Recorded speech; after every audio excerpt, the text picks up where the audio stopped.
$40 a piece.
All right, hello everyone.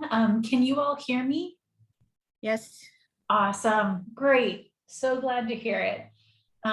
It's about 5 o'clock now, so we're gonna just go ahead and kind of do some introductions to get started. And then if we have a few extra people trickle in during then, I'll just make sure to let everybody in. But hi and welcome. My name is Laura Spielman and I'm the art programs coordinator with Yosemite Conservancy. And so I do a lot of teaching classes, especially like this one. I'm really excited because I am seeing a few familiar faces and a few new faces. And so I'm really excited that we can all gather this evening. And just adding in a few more people. Awesome.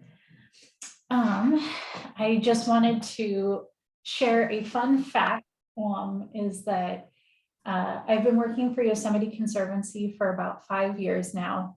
And before coming to work with Yosemite Conservancy, I was mainly an acrylic painter. And so in the past 5 years, I've learned pretty much everything I know about watercolor painting from the instructors who teach with our program. And in the grand scheme of things, in comparison to a lot of the instructors that I've worked with who have painted for like, say, 30 years plus, 5 years is not a long time to have been painting and practicing watercolor. And so I just want to say that to encourage anyone who might be feeling a little bit self-conscious. If you're like, I don't really know anything about watercolor, I don't even know if I'm that great at it, you're in the right place. So I'm happy you're here. A little bit about Yosemite Conservancy. We are one of the nonprofit park partners for Yosemite National Park, and we have two main goals here in the park. One of them is to raise funds so that we can do research and restoration projects here in the park. We support a lot of projects, especially projects that kind of try to track change that's happening in the park and any impacts that maybe are adversely affecting different species in the park, and then try to fund projects that help to either reverse those effects or rehabilitate some of the wildlife.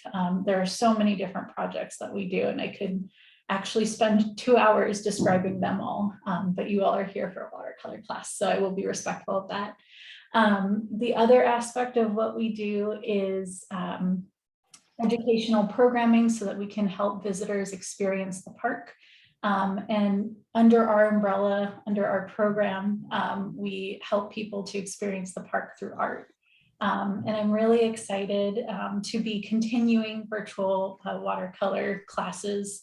Last year, we hosted them as sort of like a paint and sip, and we would paint like a full landscape. And throughout the summer, I started to realize that there could actually be whole classes dedicated to just very specific elements of a landscape, like trees and grass or skies and rocks, mountains, things like that. And quite a few of you who are actually familiar from last year were instrumental in kind of helping to inspire that. So thank you. I appreciate like all of the feedback that we've gotten in the past year or so, and always welcoming more feedback. So if any of you at the end of class today or even tomorrow are, thinking about different things, feel free to send us a note, because we do read those and we try to incorporate your feedback as much as possible. Fun fact about our program is that this is actually our 40th year of art programs. So this program has been, gosh, I'm really like forgetting the math, but I'm trying to think of the exact year that the art program started. But we have been doing daily art classes at least for the last 40 years. And this program has grown into so much. And something that I always like to share is that people have been creating in spaces like this, and meaning when I say spaces like this, I mean outdoor spaces, and we're using inspiration from Yosemite in particular. But people have been creating in spaces like this for far longer than those 40 years. And so it's kind of interesting to think about the fact that we are taking part in a tradition that spans further than we can even really fathom. And I get excited about that. I get like goosebumps just thinking about that. So let's see, just making sure I touch on all my little points for today. I think one of the things I want to ask is, and feel free to either turn on your mic or just put it into the chat, but I'm always just curious to see where everyone's tuning in from. So feel free to kind of chime in and let me know.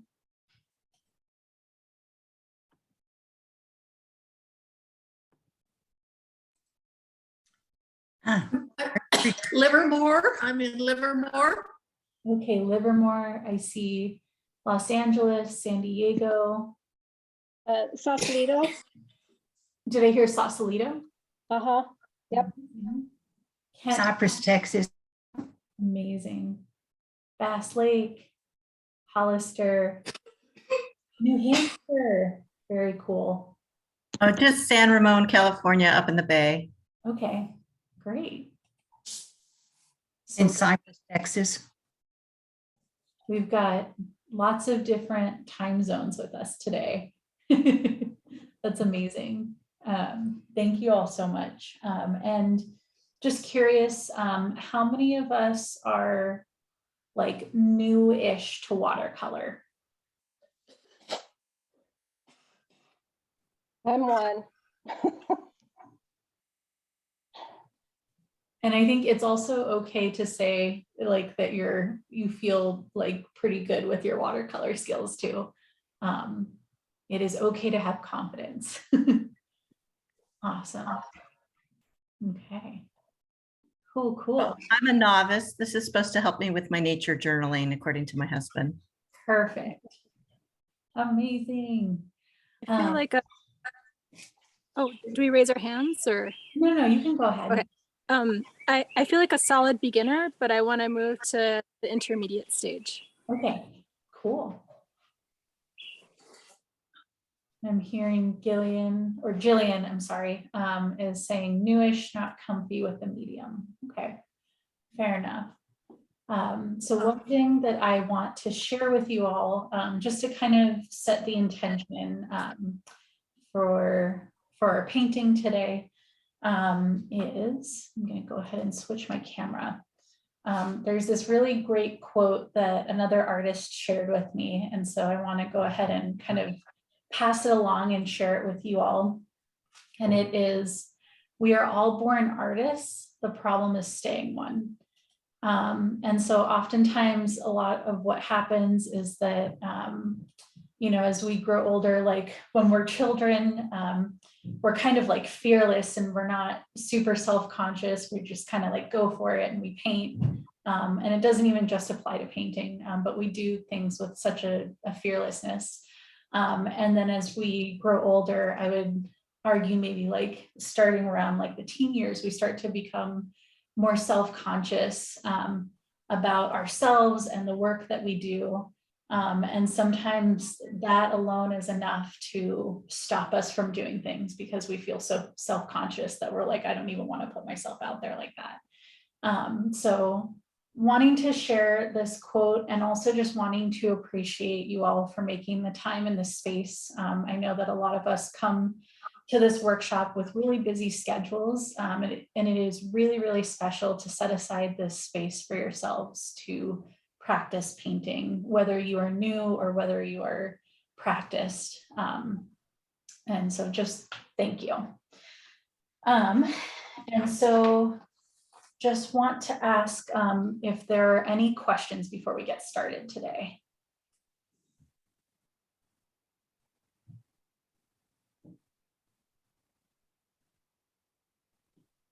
If there are not, that's okay. And if you do happen to have questions while I'm doing demonstrations throughout today or this evening, please feel free to either turn on your mic or throw a question into the chat.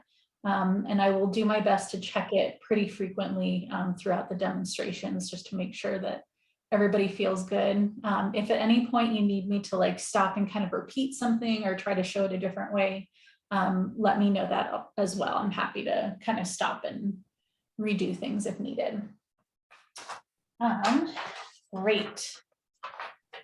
So go ahead and remove this. And we're going to kind of get started with just some basics to kind of warm ourselves up. I'm going to grab my water, bring it a little bit closer here. So I like to just kind of do a brief little demonstration of value because that is one of the most important parts of watercolor. Because watercolor is such a translucent medium, it is important to work, and when we're talking about values, working lightest to darkest, because it's hard to put a light layer over a darker, or a light value over a darker value. So I'm gonna go ahead and just practice this by using a color. So feel free to kind of pick a color in your palette. It doesn't matter which color it is. And I would encourage you to put it into one of the mixing trays because that's gonna actually help you to practice the value exercise. Alrighty. I'll go ahead and leave this here. No problem with that. All right, so what I like to do is I like to just do a little swatch at the top. And this is going to be an example of my darkest value for this color. I haven't added a ton of water to it, so therefore it's darker. And with watercolor, it's a little bit different from other mediums in the sense that when you're trying to lighten up a color or get a lighter value of a color, instead of adding white like you would with acrylic or with oil painting, you actually just add more water. So I actually added a pretty generous amount of water to this color, so it might be pretty drastically lighter.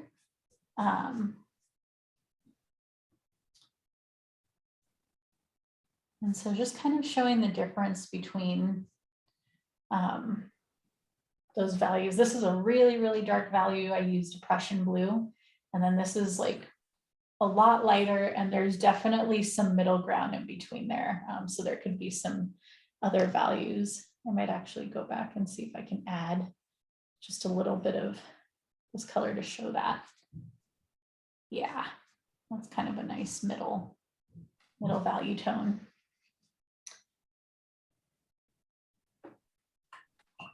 And something that I like to do when I'm practicing values is I like to try to get the color as close to clear as possible, just to see how light it can go, because you would actually be pretty surprised about that.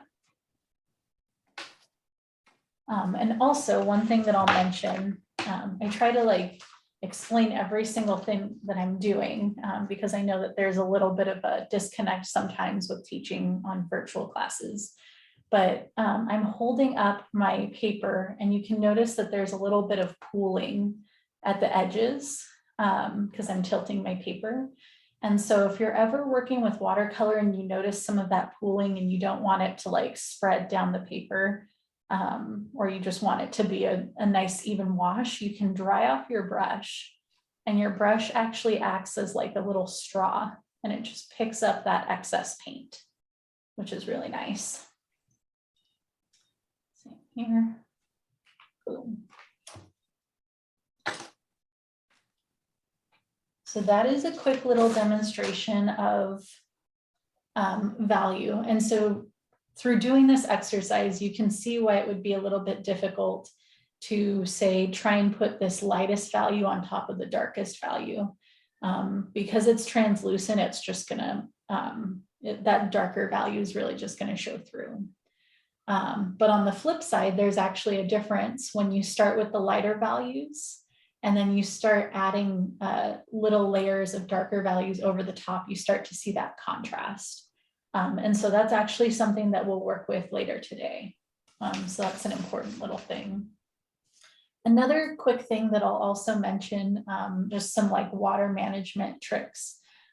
It's really easy to get muddy water really quickly when you're working with watercolor. And so something that I recommend is when you have your brush and it's full of paint, instead of dipping it right back into the water, try wiping as much as you can off on your paper towel.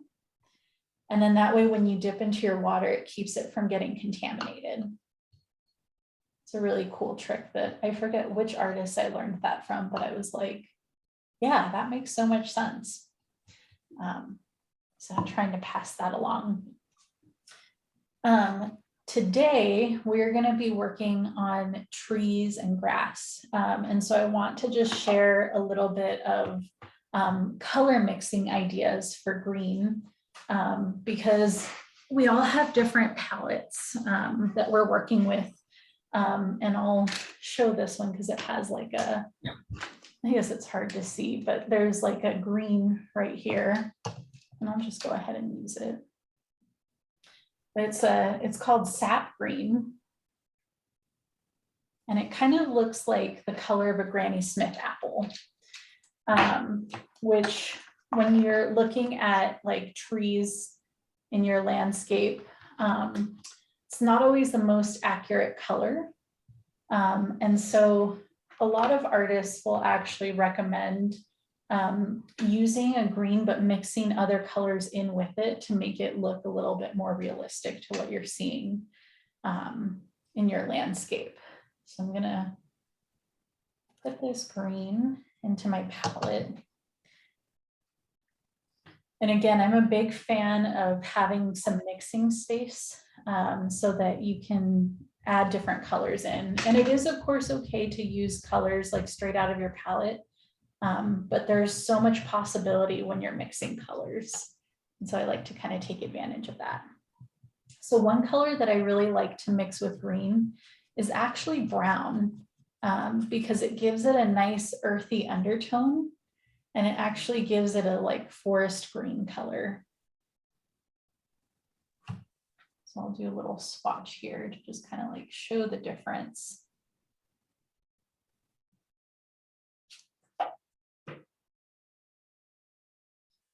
You can see a little bit of a difference there. If you're trying to go darker with your green, another thing that you can do is add a blue. I'm gonna see what happens if I add a Prussian. I'm working with a slightly different palette today. This is my personal palette. So it's different than what I would be doing if I was using one of the palettes from the Art Center. So I just added a Prussian blue to this, and it made the green a little bit darker. This would almost be like a nice like shadow color for a tree. Another tip too that you can use is that when you're working, or like if you're trying to add a brown to your green, and say for some reason you're missing brown in your palette, you just don't have brown in your palette, there's a million different reasons why, maybe, or you used it all up. Another thing you can do is add a little bit of a cool red. A lot of people will use alizarin crimson, and you can use that in place, just a tinge of it, adding it to the green, and it will make a nice like kind of dark foresty green. If you add like 50% of the red and 50% of the green, then it turns into a brown.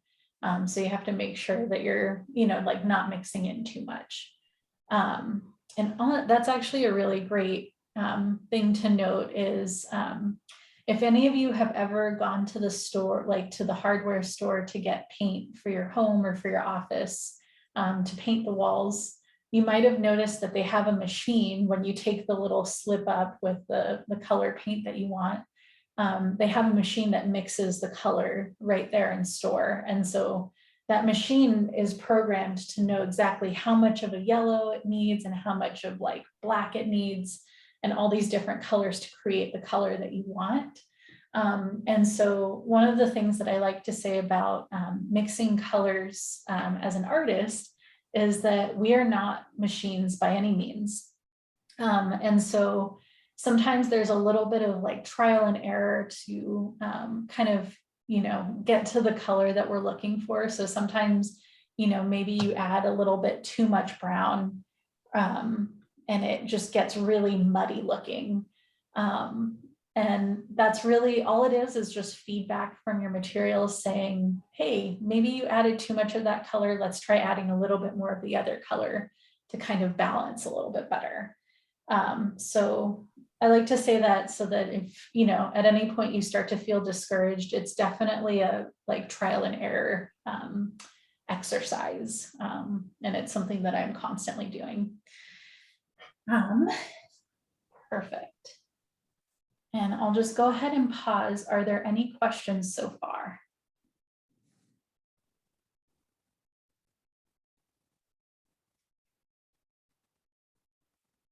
All righty. Let's see.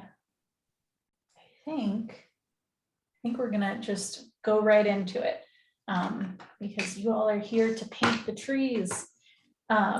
So I'm going to just use a pencil, or actually,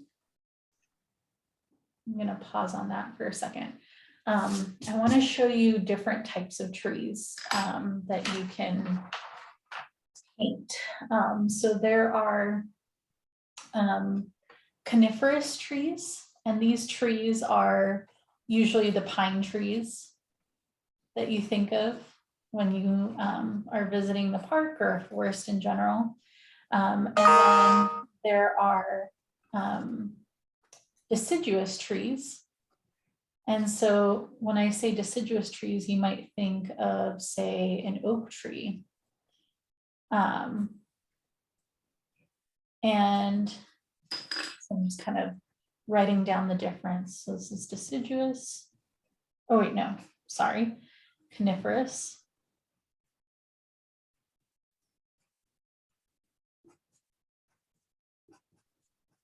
The way I remember coniferous is that a lot of coniferous trees produce pine cones. And so cone is sort of in the name and it kind of gives it away a little bit.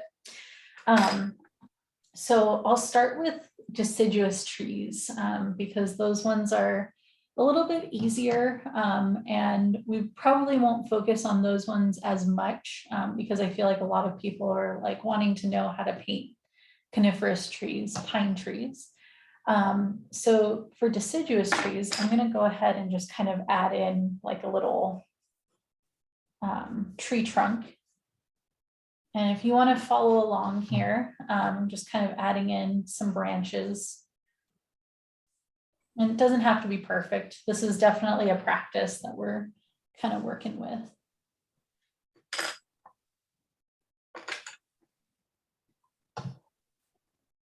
So I like to actually do, for deciduous trees, I like to work on the foliage first and then add in the colors for the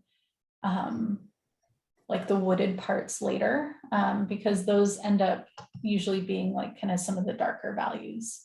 So I'm going to actually start with like a little bit of a yellow.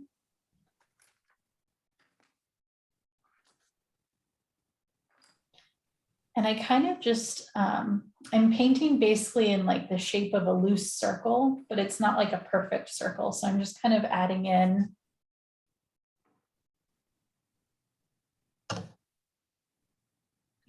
a little bit of paint and not filling it in all the way. You'll see that there's like some white space in there because when you look at trees, they're not totally full. There's usually a little bit of space where you can kind of see what's behind them.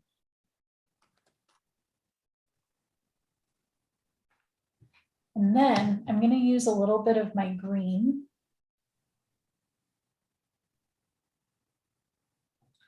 Kind of allow some of the colors to mix and mingle a little bit. So this would be considered working wet on wet, and the colors are able to blend with each other when we do this. And there's a few different ways to use wet on wet, and this is one of them.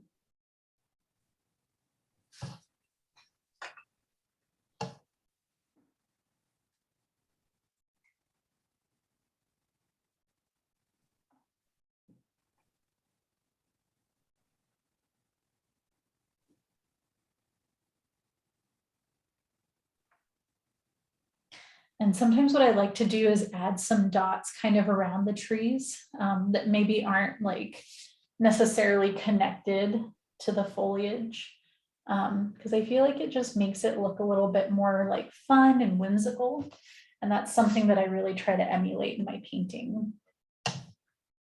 And I'm actually going to grab a little bit more yellow because I want to just add in a few like little pops in there.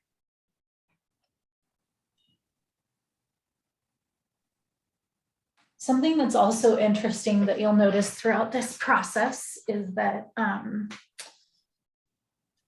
as like when the paint is wet, it looks a lot different than when it looks dry.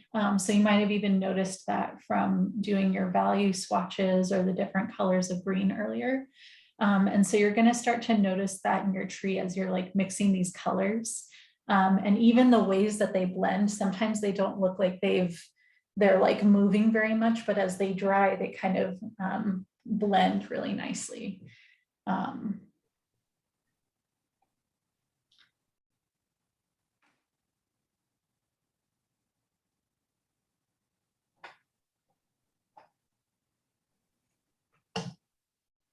gonna take just a smidgen of blue. And the reason I use different colors, sorry about that loud email sound. The reason I like to use different colors in my trees is because it helps you to, it gives the tree a little bit more dimension, and it helps you to be able to see where the light is hitting it. So the areas that are a little bit lighter might be where, you know, the tree is a little bit more sparse, and some of the light from the sun is coming through. And then when I add in like a couple of like darker value or darker colors, that was very, very dark, that kind of gives you some hints as to where there's some shadows in the tree.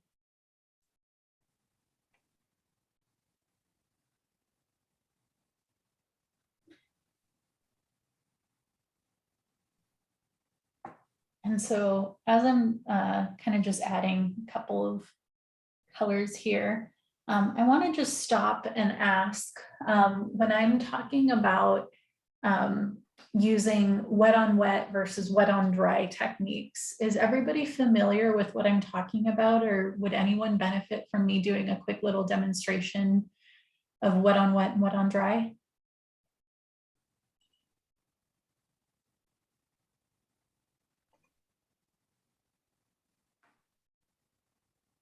Okay. If anyone needs that demonstration later, let me know. I'm happy to do that. So one of the really fun parts of watercolor is that because it's a very wet medium, there's some pretty significant importance to allowing the paint to dry, because thinking about when we're working on wet, things are blending together, which if that's what we're going for, it creates the look that we want. But for example, now where I'm starting to think about wanting to add in that trunk, I don't want that brown color to really mix with my tree at this point.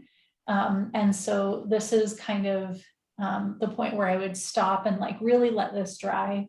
A pro tip for any of you who are like, you know, do a lot of painting from your home, if you're ever feeling impatient about letting something dry and you just want to like kind of keep on going, one of the tips that I've gotten from a few artists is to actually use a hair dryer to be able to dry your painting a little bit faster. And that is actually a technique that I used when I was creating watercolor demos during the pandemic, because otherwise it would have just taken like twice, maybe 3 times as long as it did. So just for the sake of time, sometimes it's helpful to have that hair dryer. But otherwise, if you don't have a hair dryer, or if you're out in the field and you're working on something and you're waiting for it to dry, I always like to take it as an opportunity to just put my brush down and like try to go do something else. Because I find that if I keep my brush in my hand, then I am tempted to kind of keep messing with it.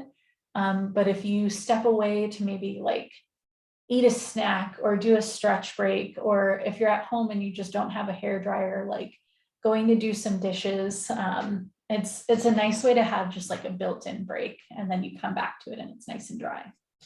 But for the sake of this class, while we're letting this dry, I'm going to show you a couple of techniques for coniferous trees. And so I'm just gonna draw some tree trunks here, and you don't always have to draw them in, but I just want to for everybody to have as many visuals as possible for this demonstration today. Alrighty, so there's a few different types of techniques that you can use to paint coniferous trees. And the 3 that I'm going to show you today by no means are these the end all be all of painting pine trees. And so if you have learned another technique or you learn another technique later on down the road, it's not cookie cutter and there's many ways to do this. So the first one that I'm going to show you, just gathering a little bit more paint for myself so I don't run out. All right. So one of my favorites that I like to do is, and I'll kind of hold my paper up close just so you can see kind of the brush stroke motion. But I like to, it's almost like creating like a little J. And so I kind of just work my way down the tree. And as I'm doing this, I'm not trying to make it even on both sides. I'm kind of just like working a little bit spontaneously.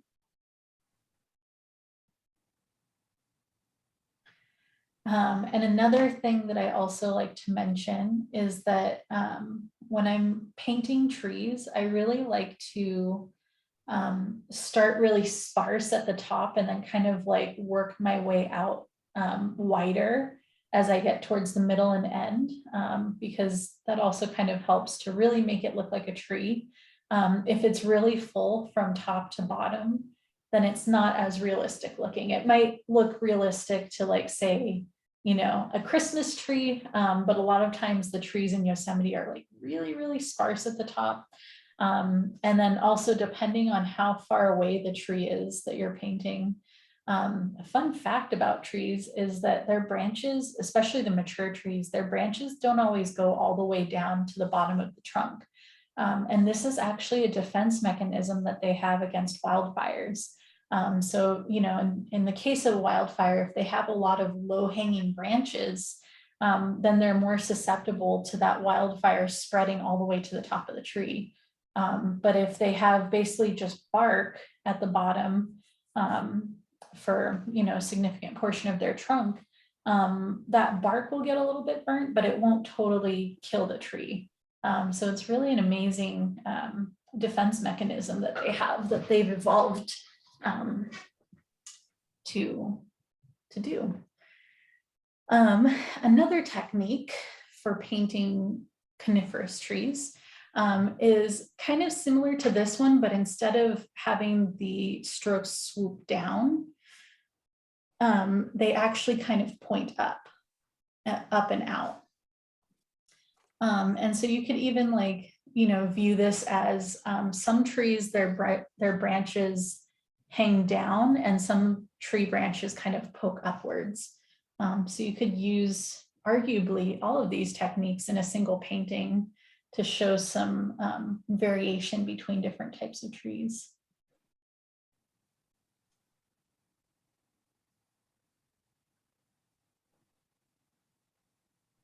And one thing that I'll say about this tree that I started here is I actually kind of made it really full at the top there. And I'm not really loving that. And so I'll actually show you all a tip in a moment here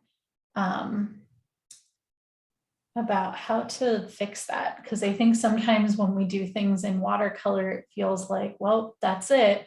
But a lot of times there's actually a few extra little tricks that we can do to kind of fix things like that.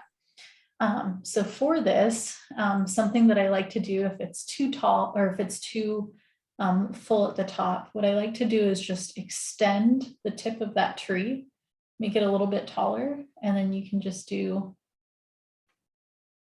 you can try to be a little bit more sparse with it. And so that kind of fixed it a little bit, but it made it a very, very tall tree. But that is okay. And then my third technique for painting trees, I really, really like this one. I think this is my favorite. And it can be a little bit tricky. I will admit that. And it took me quite some time to get the hang of this one. So if it doesn't quite click for you today, that's okay. But keep practicing if it's something that you're interested in. So this technique that I'm about to use incorporates a lot of stippling. And so when I say stippling, I'm going to actually turn my paper sideways. I'm not using necessarily like the very tip of my brush and just poking it against the paper. I have it to a slant and I'm kind of creating little dots, but they're not like perfect dots. It's just kind of creating like mini little blobs. And so again, starting really sparse at the top of the tree and kind of, you know, not trying to fill it evenly on each side.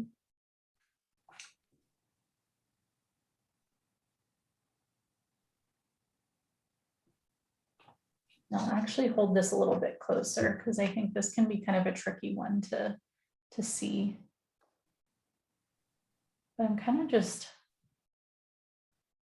almost like dabbing my paintbrush against the paper. And again, not like going in any particular way, just kind of filling in. One of the other things that I like to say about trees is that, you know, as you're working on them, it's always fine. It's always great to like, you know, kind of make them too sparse to begin with, because you can always add a little bit more later. But if you make them too full, it's hard to take away. So if you're kind of light-handed about it to begin with, it's a little bit more forgiving. And I'll add that little tree trunk.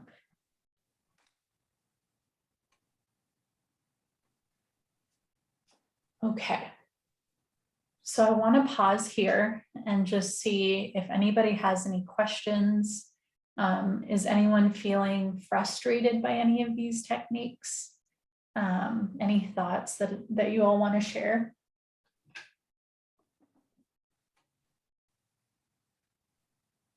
I really like the stipple one.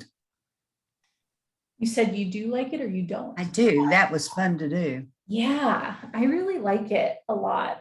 That's definitely my favorite, to be really honest. Yeah.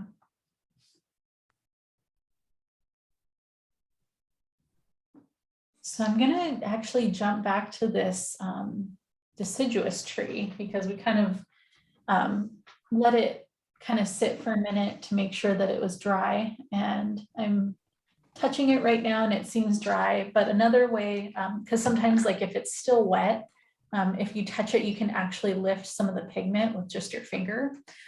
So one of the ways that you can tell if something's dry, I'll do like a quick little example here, and this is probably obvious to most of you, but just in case it's not, I really want this workshop to be like super helpful. So bear with me if this is like stating the obvious for some of you. When you're looking at your paper, if you're tilting it, you'll notice like this one where I just added that little swatch there, it has like a sheen to it, right? It's a little bit glossy. And then when you're looking at the rest of the paper, it's not like where we painted earlier, right here. It's not presenting with any gloss.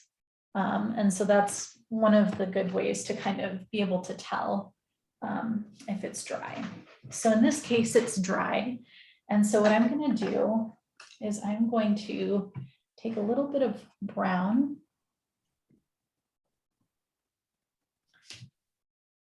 And I'm going to go ahead and kind of paint in that trunk.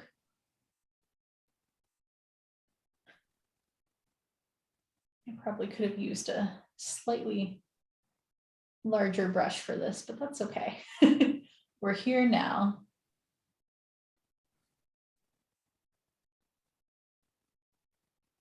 And I'm going to go ahead and add in some of the, oh, that's fun. Okay. So it looks like maybe that part of my painting wasn't completely dry yet up here. And so it kind of bled a little bit. So it is what it is. Let's see, maybe I can actually try to like pick some of it up. Okay. So that's another tip, is when you're working with wet paint and you do something that you're like, oh shoot, that's not really what I was going for. You can always use your paper towel to try and blot. My only hesitance with blotting on top of something that had, my only hesitance with blotting in this instance was that I was worried about maybe picking up some of the pigment from the actual foliage of the tree. But I'll go ahead and just kind of proceed carefully. Just kind of adding in some of the branches, maybe not all, because especially with oak trees, a lot of times you can actually see the branches through the foliage just because they're so thick and prominent. And you can also add in more branches than what you had drawn in before.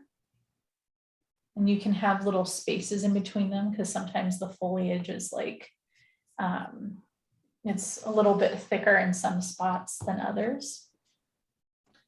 And let's see, that looks like it dried a little bit. So I'm gonna just add a little bit of a darker value brown on top of that. But I'm just gonna kind of like add in some lines to give like a shadow.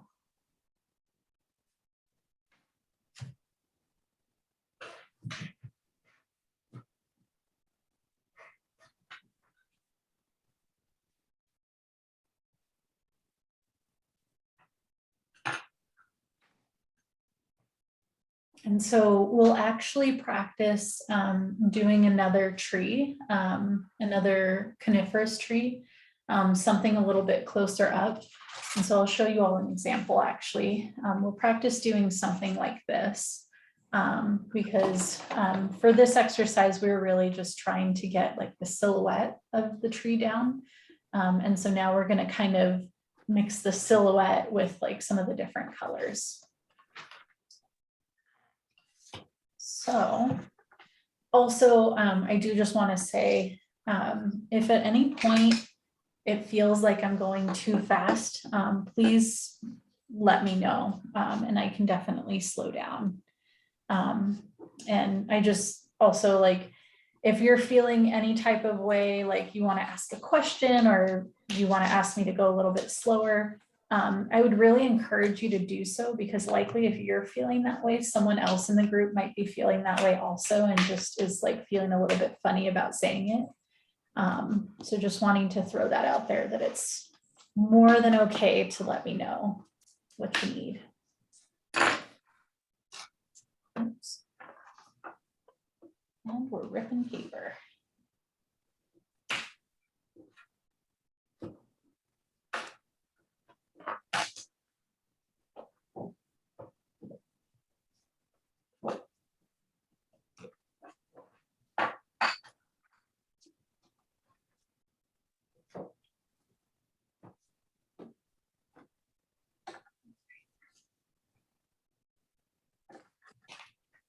I'm actually going to, I'm going to flip this way so that I can do a nice big tree so that everyone can see.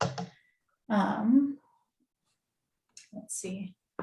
So going back to our discussion of value from earlier and thinking about painting a tree similar to this one, I'm going to start with kind of drawing that line of the tree, just the trunk of it. But I want to use a light value of brown because I want for the foliage to be able to show up over it. And I also want to be able to show that texture of the bark in the tree. So for this, using a light value of brown, and whatever brown you happen to have is fine. A lot of beginner palettes will use either burnt umber or burnt sienna.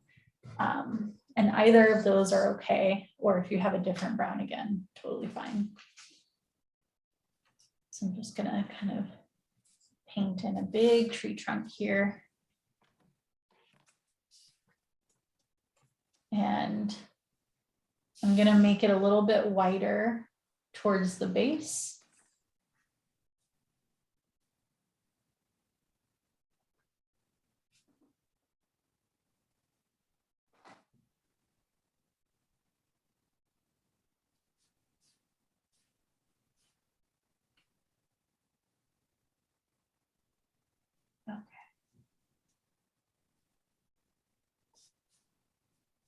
just going to give it a little bit of a ground there.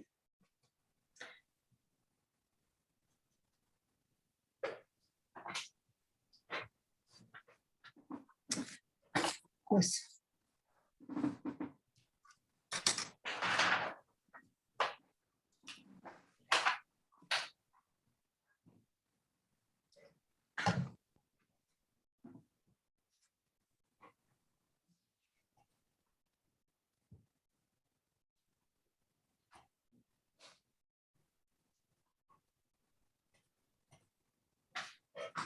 All right.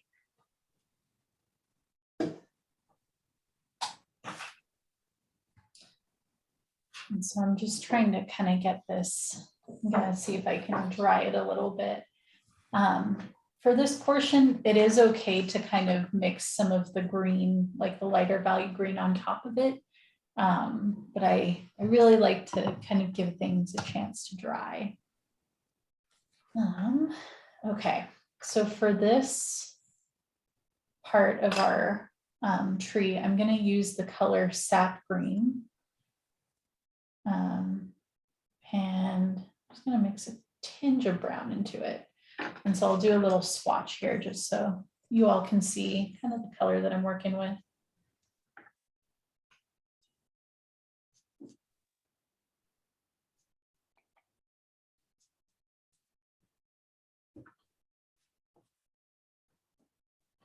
That's our color right there. Perfect. And so for this exercise, I'm gonna say whatever technique you want to use, and you can reference any of these three, or again, if you have a different technique that you like to use too, that's okay.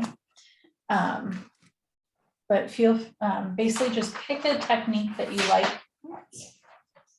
and we're going to use that for our tree. So starting at the top, I'm going to kind of make that little tree top, and I'm going to use stippling because that's my favorite. And I'm actually working it over the top of the tree trunk. But I am leaving little spots where the tree trunk kind of pokes out, or that is my intention for this.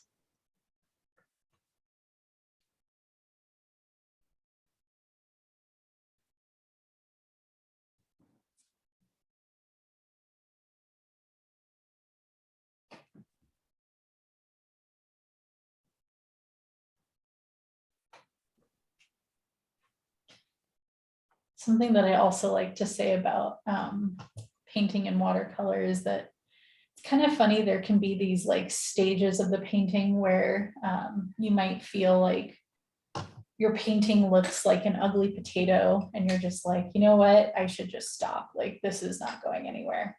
And that's most certainly just a part of the process. And it's always worth it to just kind of try to push it a little bit further and see where it takes you. And if you truly, truly don't like it when you're finished, then you can always just try again. That's the beauty of watercolor. It's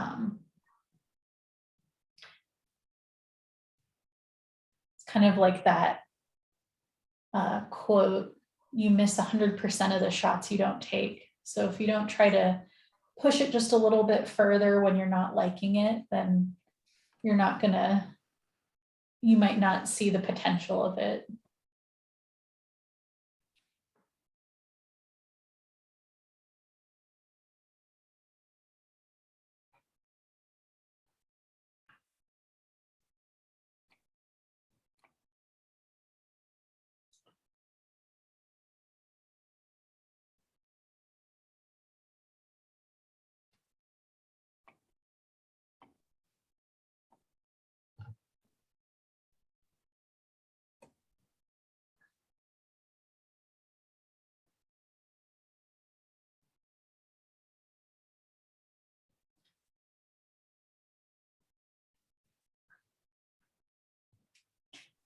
So this is what my tree looks like right now. And it's really just a silhouette of a tree as it stands right now. You can see that there's a few spots where I actually decided to leave some of the trunk showing. And this is like one of the most common features of a sequoia tree in particular, is that the sequoia tree will have kind of like sections where there's a lot of foliage and then there's kind of a break.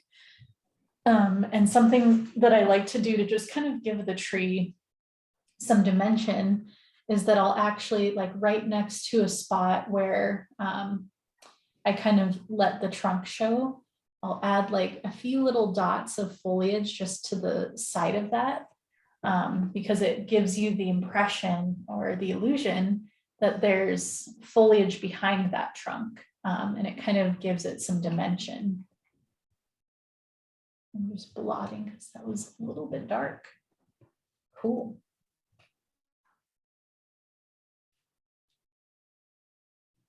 Let's see.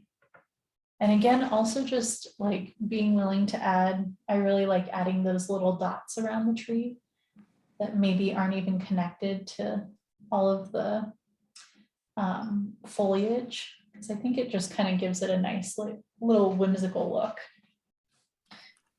So now I'll switch gears a little bit, and I'm going to use a perylene green,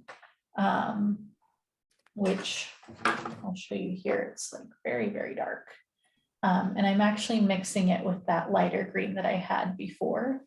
I really like the perylene green a lot. I actually, when I have smaller palettes, I actually forego the sap green because I can always mix a nice sap green color from the perylene by just adding a little bit of yellow.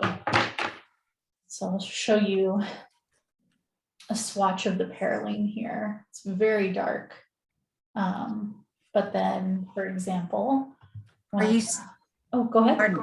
are you saying perylene? Can you spell that word? Yeah, I'll actually write it down. Because I've never heard that. Yeah, it's kind of a, when I discovered it, I was like, oh yes.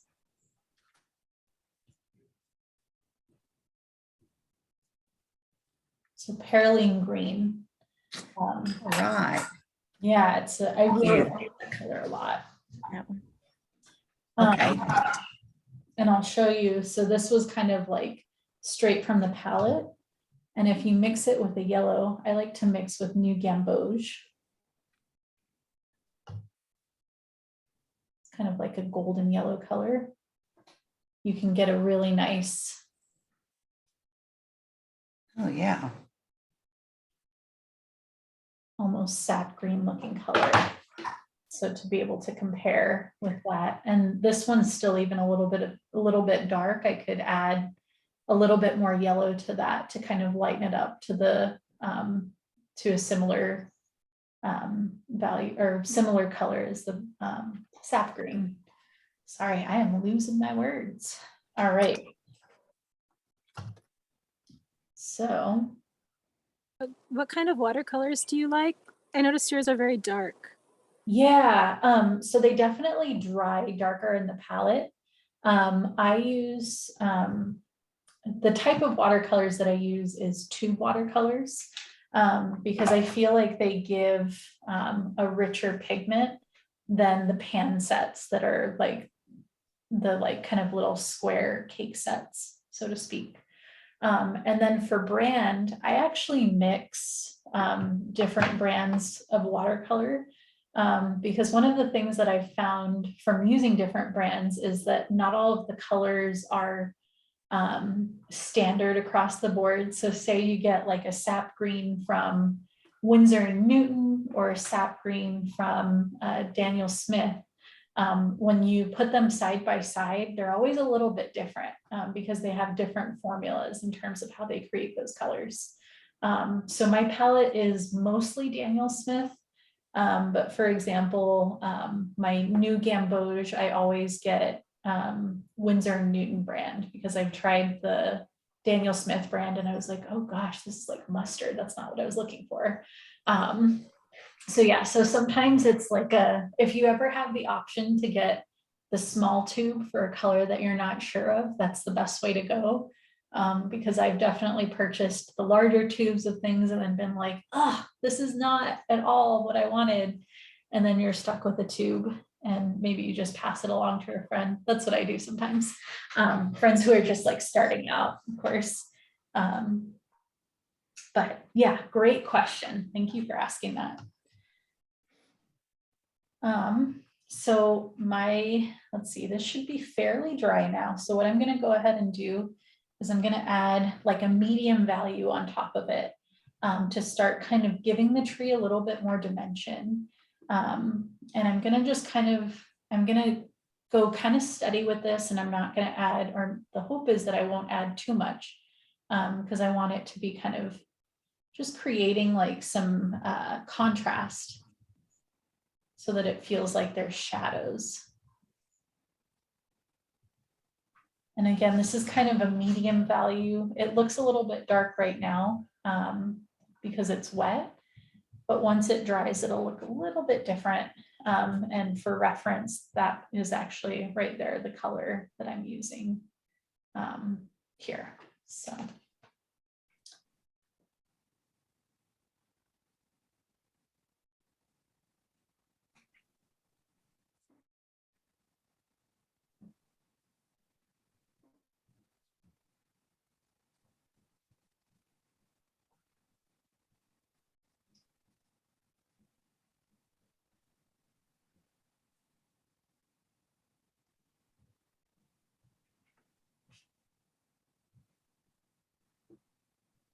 This is kind of the fun part of the process because it's already starting to kind of come into its being as a tree and look real convincing as a tree. And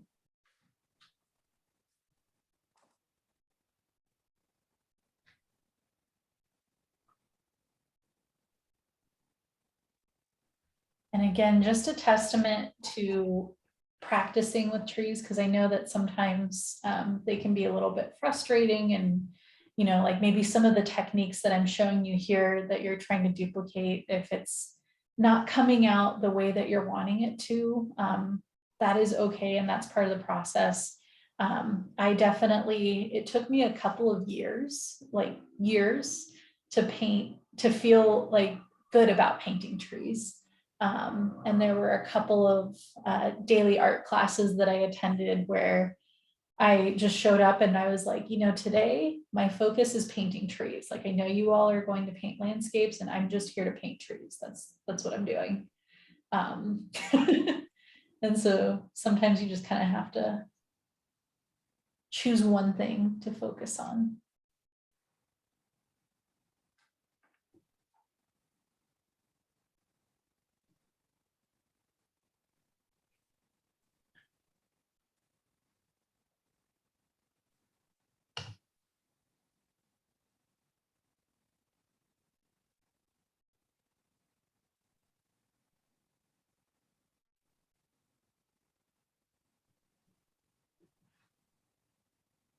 All right, I'm going to try to let that dry a little bit.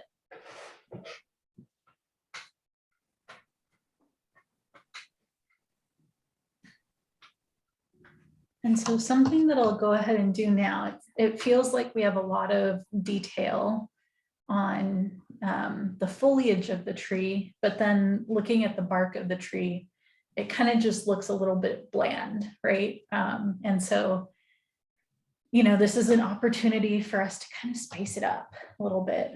And so one of the things that I like to think about when I'm painting these trees first is your light source, right? So if you're looking at a tree, and this is usually a little bit easier to do from just looking directly at a tree in real time or looking at a picture. But if you're looking at a tree, thinking about where your light source is coming from. So if your light source is coming from the left side, oftentimes this left side of the tree trunk is going to be a little bit brighter. And it's not going to have as many shadows, but the right side will definitely have more shadow to it. So what I'm going to do is I'm going to take a little bit of my brown. And for fun, I actually don't have burnt sienna in my palette. And burnt sienna is kind of like it's almost like an orange red or like orange red, an orangish brown or reddish brown. And since I don't have that color, I'm actually just adding a little bit of Indian red to my brown. I might actually add just a tinge of yellow.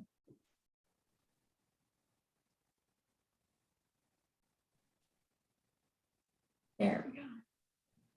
And again, this is a testament to that, like, oh, that's not quite the color I was going for. What if I add this, a little bit more of that, that trial and error process. So I'm going to pretend that my light source is coming from the left side. And so you all don't have to do this, but I'm just going to draw a little sun just to kind of like have the reminder there.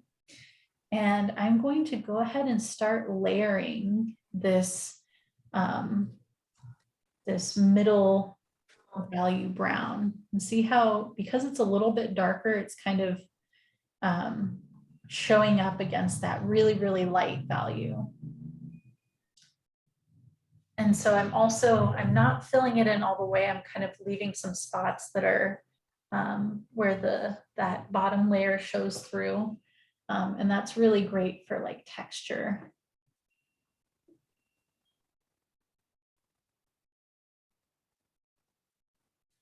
I'm going to go ahead and run it all the way to this side,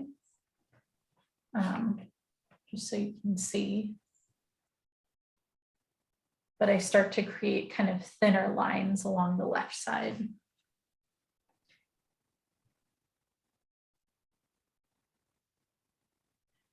And in between the foliage is where it can be kind of tricky. So you kind of just have to like go slow for that part. And then maybe, you know, like up higher in the tree where the, you don't have to have like as much detail. You can kind of just add in that little shadow for right now.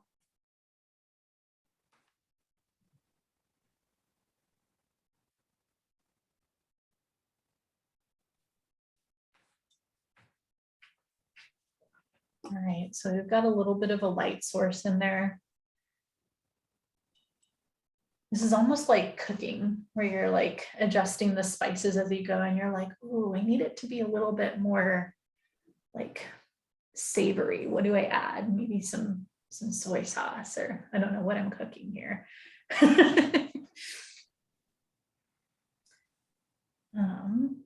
Okay. So again, this is another step where I really need for this, the bark and the tree trunk to really dry before I can add the true texture on top with that darker value of brown. But what I might do is just go in and add just a few, like a little bit of a darker value into the foliage. We're definitely seeing a good amount of contrast here, but I want to just like push it a step further and see what happens. So I'm going to go with a little bit more of that perylene green.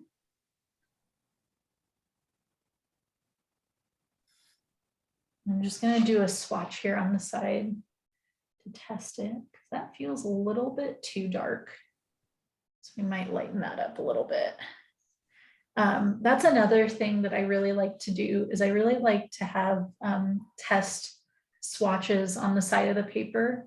If you're working on something, like say you're working on a painting and you don't want to have swatches in the painting, it's also acceptable to just have like a little scratch sheet of paper off to the side to be able to test those colors. But it's really important to be able to test those colors before you put them onto your painting, because that helps you to really kind of lessen the disappointment. Once you put it on there, sometimes it's just on there and you're committed and you're like, oh, it's not really what I was going for. And then you kind of feel like the painting's ruined, which usually it's not, but just kind of like trying to prevent that from happening and doing some test swatches. So this is a little bit lighter here. And so with this darker value, I'm gonna treat it like salt, and I'm gonna add it really, really sparingly because it is so dark.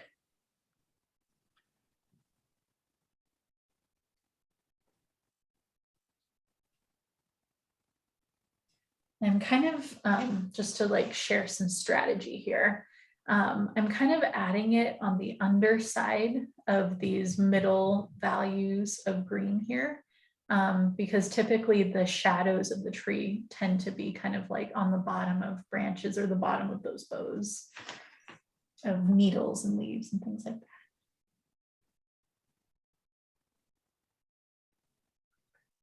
You might intersperse like a couple around the top, but not too many.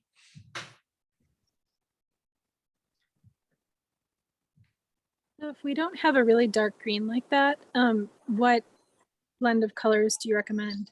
Yes, great Like I have- question. I Yeah. have a pink gray, I've got a Mars black. Mhm.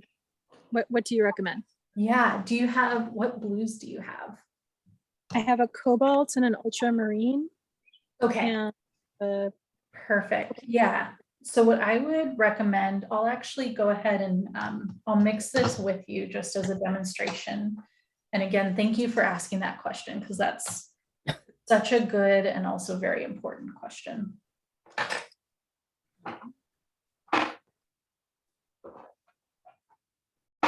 Making some space here.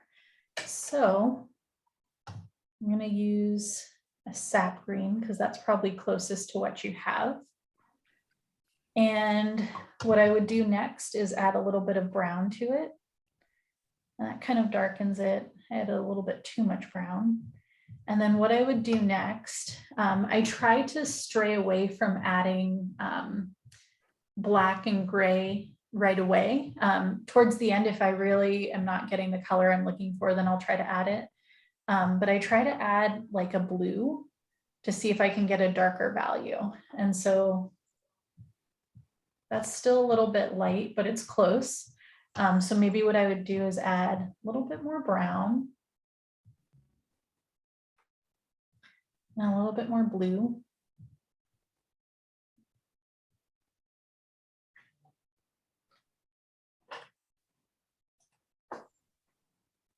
And then And put it do you down, see if it. cobalt Go ahead.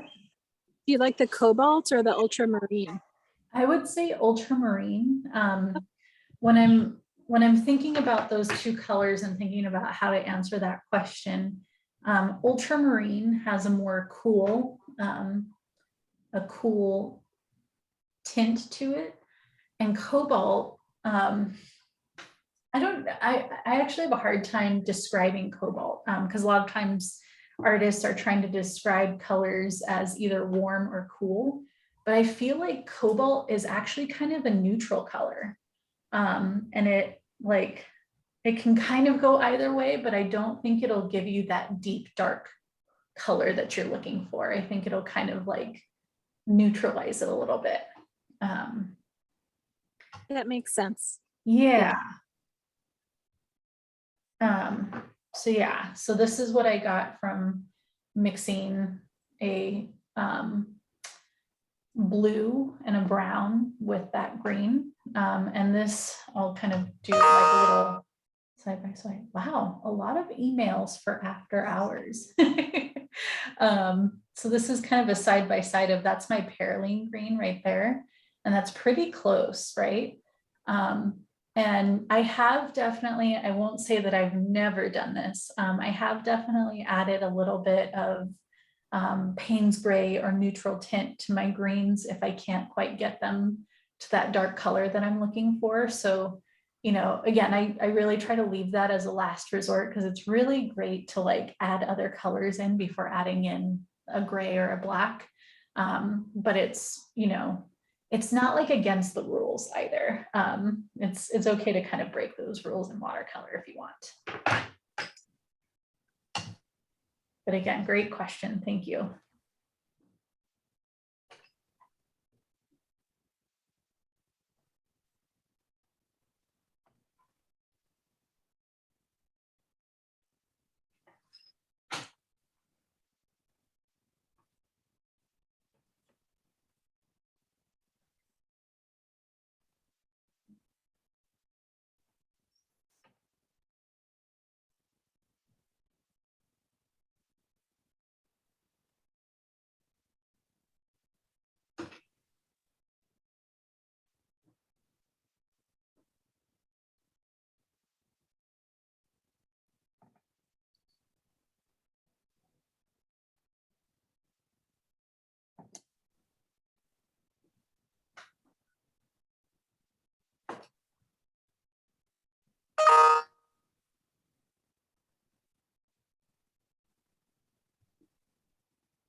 I'm gonna just double check and make sure that that is not a participant having a hard time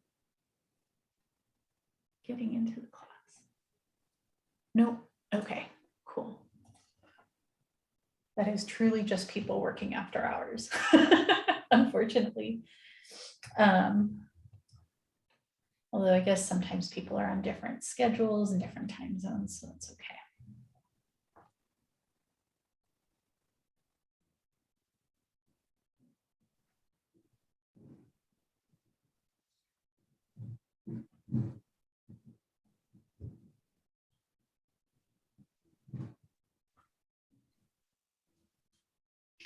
All right. So we're definitely getting a lot more contrast in our tree, which is really exciting. I feel like this is like almost comparable to like you're starting to get close to finishing the puzzle and you're starting to see the full picture, and it's really exciting.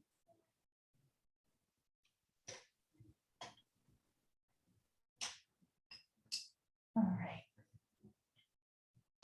So I think that brown is pretty dry too. So what I'm gonna do is I'm gonna do a little test swatch of brown over here.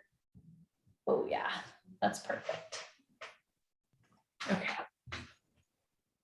And so for this part of the tree, and I apologize, I haven't been explaining this prior to now.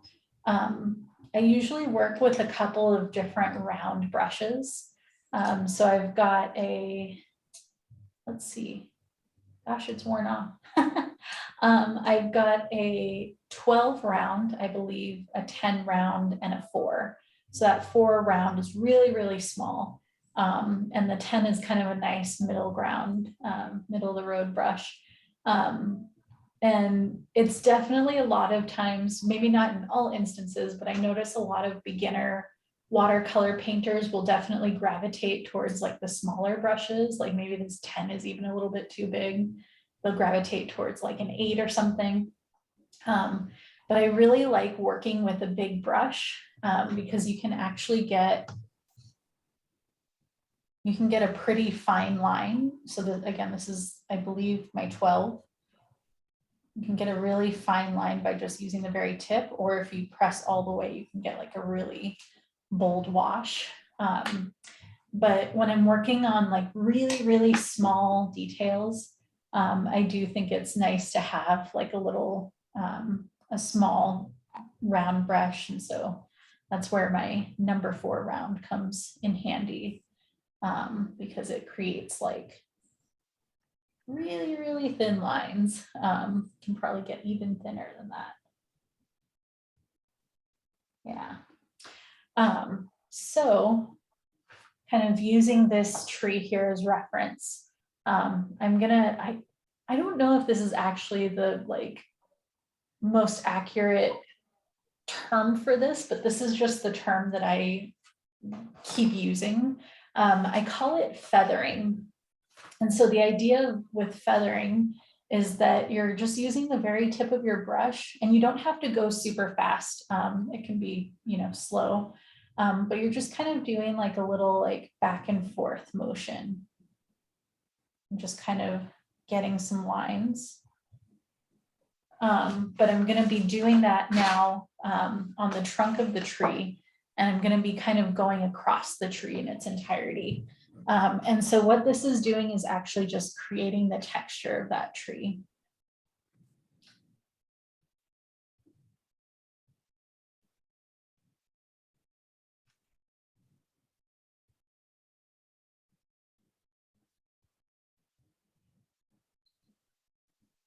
And another thing that's also acceptable, and I've definitely done this before too, is if you're using your brown and you're feeling like it's not contrasting enough, one, I really recommend trying to just go all the way across to see if like sometimes when you're just starting out, it doesn't look like it's contrasting enough.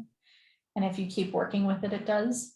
But if it's truly not contrasting enough with the layers underneath it, I will sometimes use my brown and a little bit of neutral tint or Payne's gray, just to kind of like darken it.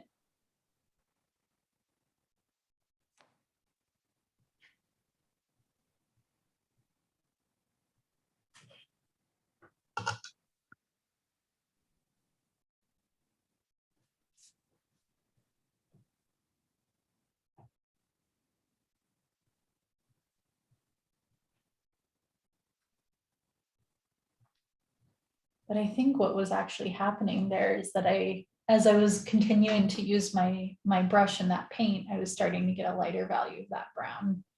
So it wasn't showing up as much. Go figure.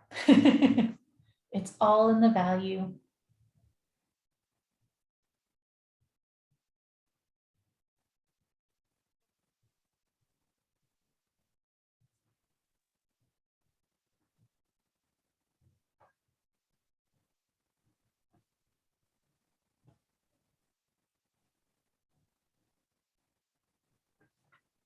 And so I'm just going to pause to show you what I'm working with here. And so through like that darkest value where I'm painting in the texture now, essentially, you can see this like change in value and see like a little bit of shadow underneath those brush strokes, giving off texture. And so all of these things, it's kind of like a math equation, but all of these things lend to giving the illusion of like a very realistic looking tree.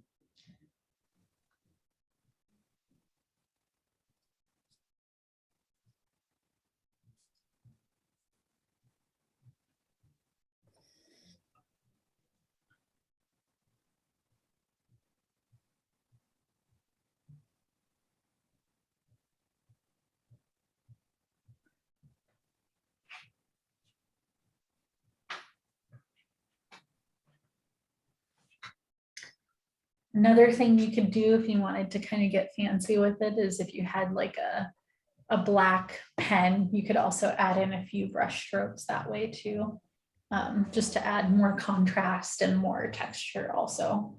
That's another really like, I really, when I paint in watercolor, I really like to implement pen and ink with my watercolor.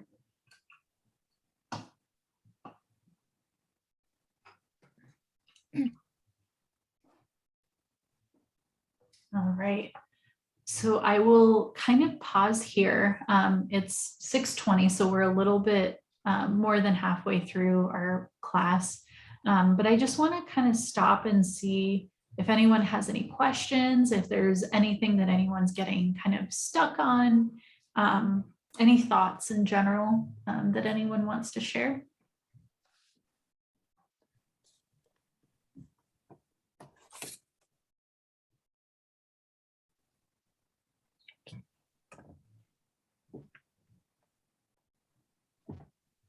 Okay. Okay, I'll go. What kind of brown do you use? I've got, I think I have raw umber, and it seems a little light. Like I feel like your brown is much darker. Yeah, so I actually have raw umber also in my palette. And I think what I've been doing, because I really started with a very, very light, very light value of raw umber to begin with. And so what I've been doing is just kind of going straight from my palette and just using a little bit of water and getting a really dark value. Like this is kind of, I would say, the darker value of raw umber. Okay. Yeah. And then if you wanted something that was like even darker than that, then I would say maybe try adding in a little bit of like a gray or something like that. But oftentimes, in all honesty, when we're getting like a lighter color of like a lighter version of a color, it has a lot to do with how much water we're adding. Because watercolors really, like the medium watercolor is really sensitive to how much water we're adding.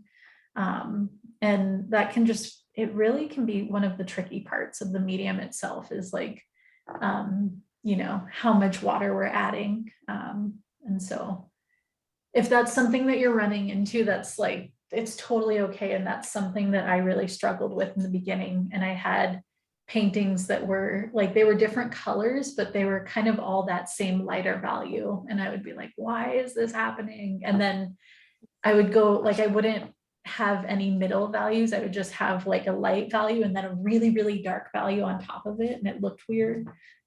So it just kind of takes some practice. So if that's something you're noticing, You know, maybe going back and practicing some of those value swatches. I would even say, I wish I had the example with me. I feel like every class I'm like, oh, that's something I should have brought for today. And this is one of those things. But you know, you could actually do like an exercise where you practice the value for every single color in your palette on a sheet of paper, just to kind of get a sense of like how far you can push it and like what those middle values look like and so on. So that would be another great exercise to do, just to kind of like get the hang of that.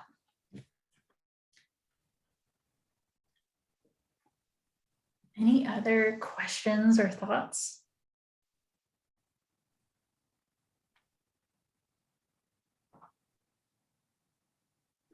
Okay, I'm going to, I try to usually do this like halfway, but we got really into painting our trees today.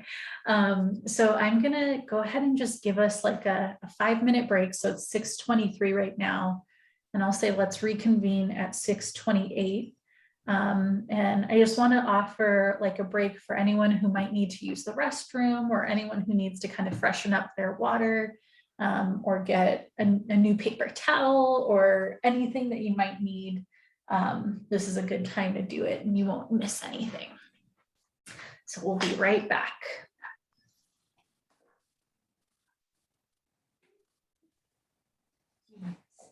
Yes.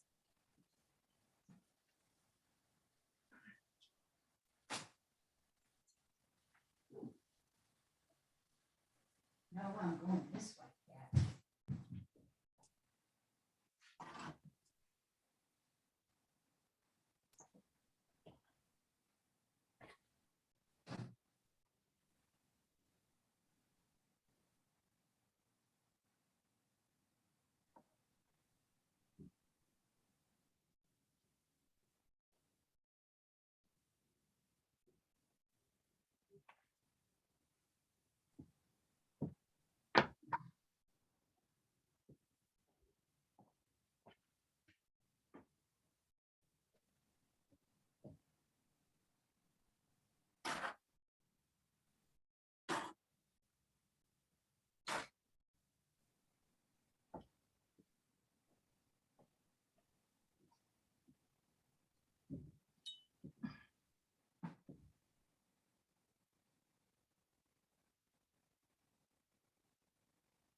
All right, I'm gonna have us start to kind of circle back up virtually.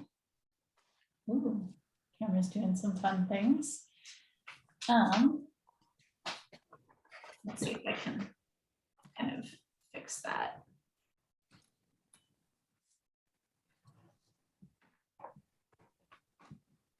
Okay. That works a little bit better. Alrighty. So there's a couple more things that I want to kind of be able to touch over with you all.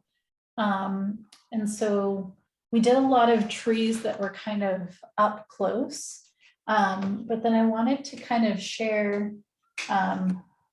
just kind of quickly what it looks like to paint trees that are a little bit more distant or a little bit further away. And I actually really like this sheet. It's kind of a lot of things on here all at once, but this was actually one of my practice sheets from kind of getting ready for the different themes of these virtual watercolor workshops. And I feel like they give great examples of different things. So we're just going to kind of do a little exercise on painting distant trees, and then that will be a perfect lead in to painting grass and creating that look.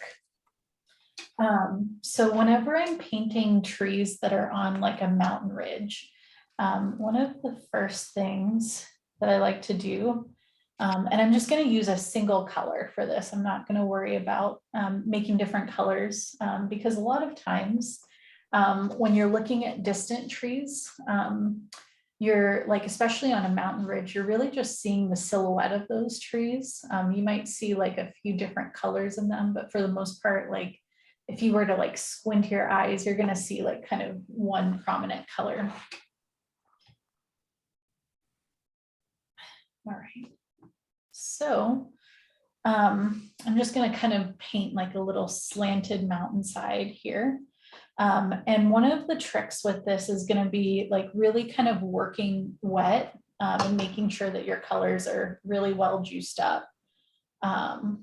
So for the sake of that, I'm actually adding a little bit of water to my color to really make sure that it's nice and juicy. So I'm not worried about it being a dark value. So we'll pretend that that's a mountainside. And so basically what I'm going to do is I'm going to use my brush to make small little lines, kind of like this. But I'm going to start doing that along this mountainside. And I'm going to vary the height of those trees so they're not all the same height. And that really kind of, that lack of uniformity really makes it look like a mountainside with, or a ridge line with trees on it.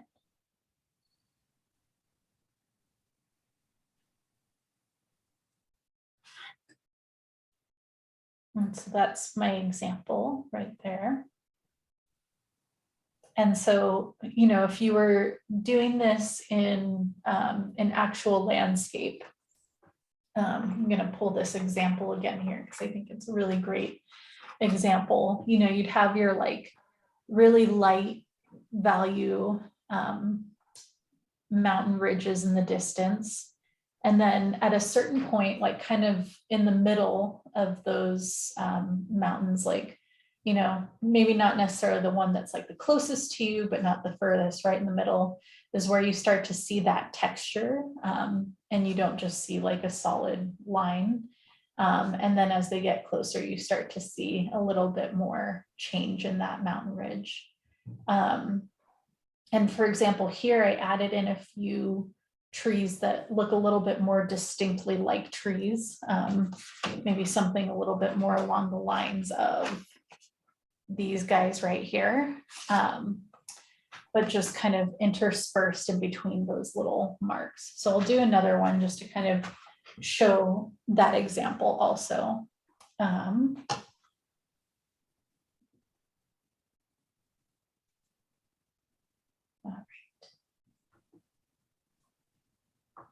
So again, creating another little ridge line there.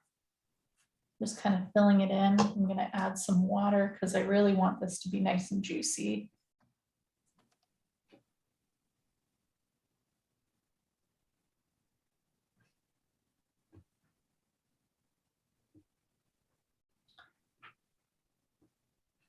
And so again, I'm gonna do those little lines that kind of, I want to make sure that you all can see these. Doing those lines that kind of look like the trees, and then maybe choosing like a couple of spots to make a tree that's like a little bit more distinct than just a line. Maybe another one over here.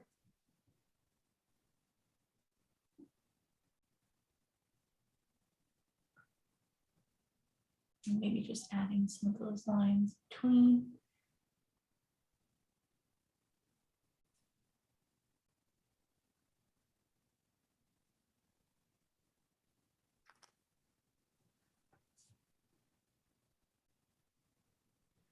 And so again, these are really, really distant trees. And so they're a little bit more like, they're a little bit more representational, where you're just kind of like creating the illusion of those trees as opposed to this really like detailed tree, right? You don't have to go as detailed with this for those distant trees.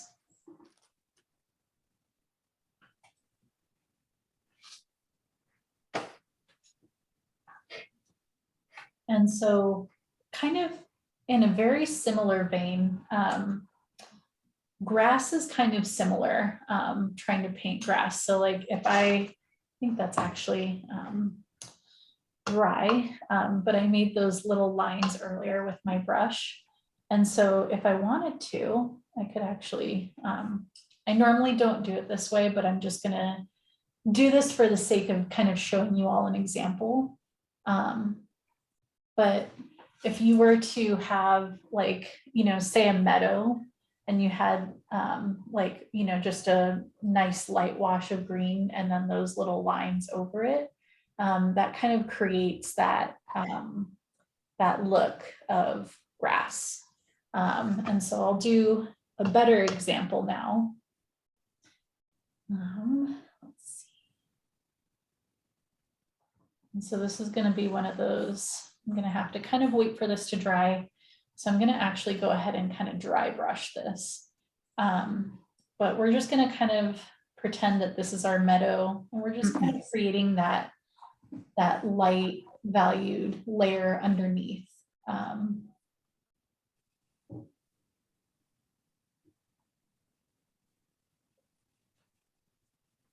And I definitely want to wait for that to dry. But just to kind of, I feel like it's good to draw in the rest of the landscape, just so you all have like a sense of grounding when you're looking at this, because right now this doesn't look a whole lot like grass, but like, you know, maybe there's like Half Dome in the distance, and there's another mountain. We've got like trees.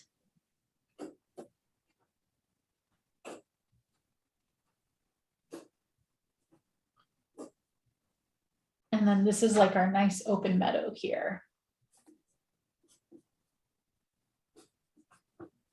This is a very, very loose rendition of a landscape, but hopefully y'all kind of get the idea.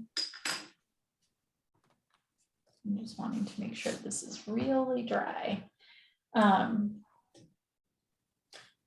think I'm going to switch to my smaller brush just so I can kind of be able to give the example of the, sorry, I'm losing my words right now, to be able to give the example of the grass.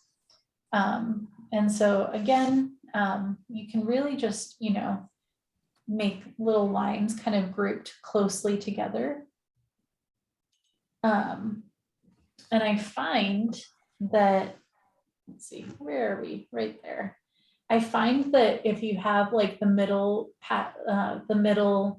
lines of the grass kind of directly up, and then towards the sides of the little grass mounds, kind of slanting them a little bit outwards, that it makes them look like those little grass patches or those little grass mounds. Because, you know, when we're painting grass, realistically in a painting, you're not going to get every single blade of grass that you see. When we're looking at a landscape, we see with such great detail because our eyes are just like so amazing. But when we're painting, we're actually really going for more of like, you know, the essence of the grass. And so, you know, just kind of adding little swaths of grass like that. And then another thing to keep in mind is that as the like the grass that I'm making right now, this is really the grass in the foreground. So it's closer to us, it's going to look a little bit bigger. And so if you're wanting to kind of have that illusion of grass that like in the background and have it feel proportionate, you're going to want to make that grass a little bit smaller. And so what I mean by that, I'll kind of like do a little example of some grass in the background of that meadow.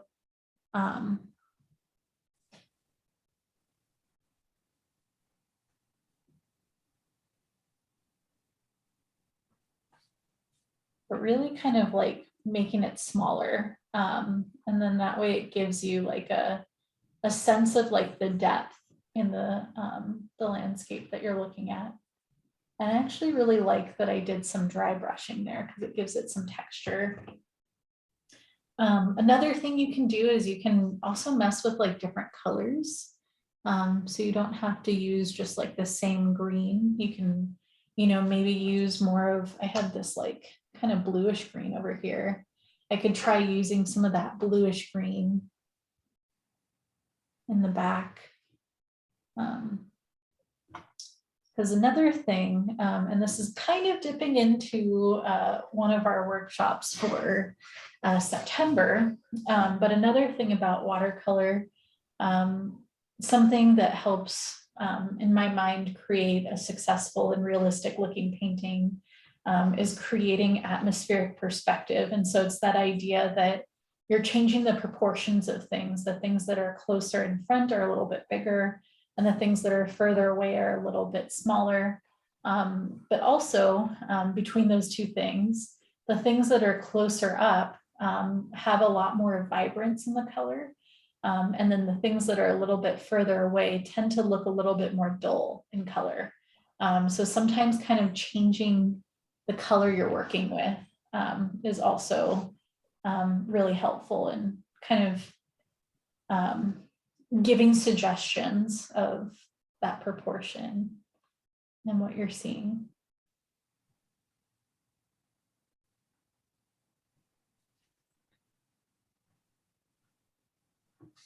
And so I'll pause here. Are there any questions about grass or perspective or the colors that I'm using or just anything?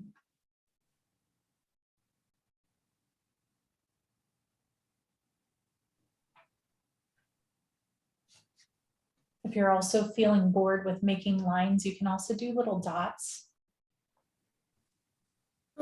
I had a question. Do you put any kind of like shadow on the grass? Like lines? Yeah, how to create some shadow with the grass. Yeah. Yeah, that great question. Thank you for asking that. So kind of similarly to what we did here, we worked with like a lighter value. And we, you know, to kind of put down like that first layer. And then we started adding shadows with that darker value. So similarly here, what we could do is, let me see, let's grab a little bit of this darker green here. I could add, I'm going to try to hold this up and show you in real time here. I could add a little bit of that darker green, just kind of like on the bottom edges of that grass to really give it some shadow. And that definitely helps lending to some more dimension. Does that kind of help answer your question? Yes, yes, I'm going to try that. Thank you. Perfect, yeah. Yeah, that was a great question.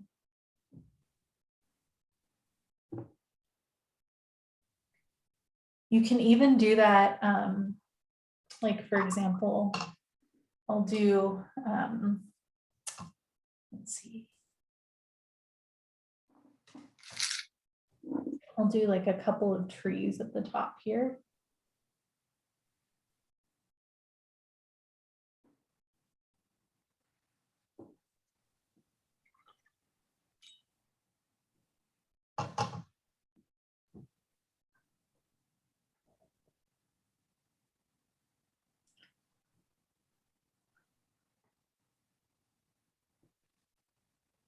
Because this is actually kind of a technique that helps in a lot of different scenarios. And so I'm actually very, very grateful that you asked that question.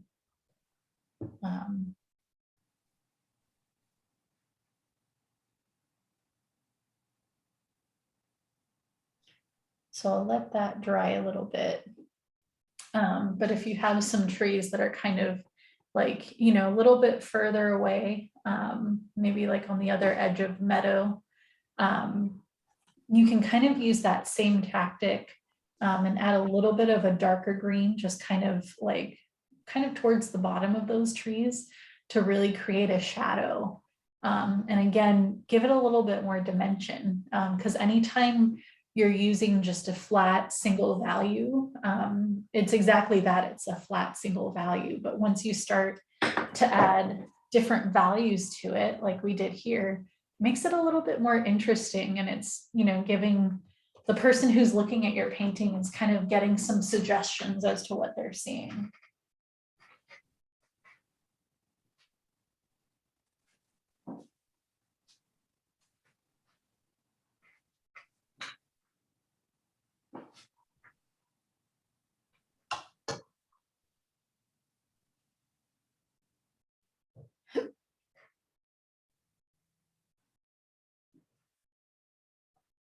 Still wet.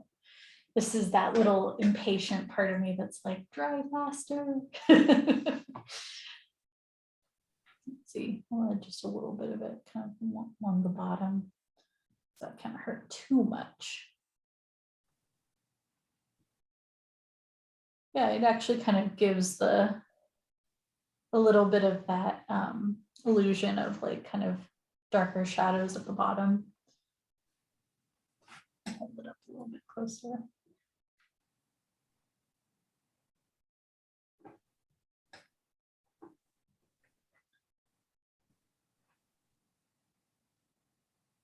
As I'm waiting for that, this is kind of like the last like 15 minutes or so of our class. And so I really want to kind of open up this time for any questions, if there was anything that any of you were confused on, or if you felt like I kind of, you know, like breezed past it a little bit too fast and you wanted me to do another demonstration. If there's any questions or requests like those, this is a great time to kind of touch on that.